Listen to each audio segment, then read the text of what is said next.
এই দেখুন বন্ধুরা, আজকে কি মাছ আনা হয়েছে। মরলা মাছ আনা হয়েছে। এই দেখুন, দেখছেন ছোট ছোট কি সুন্দর মাছটা আছে।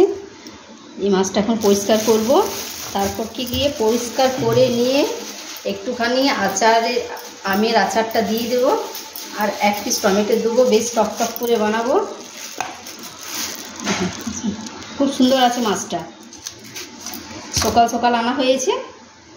আর এখানে এই দেখুন লাউ ডাঁটার তরকারি করব পোস্ত দিয়ে।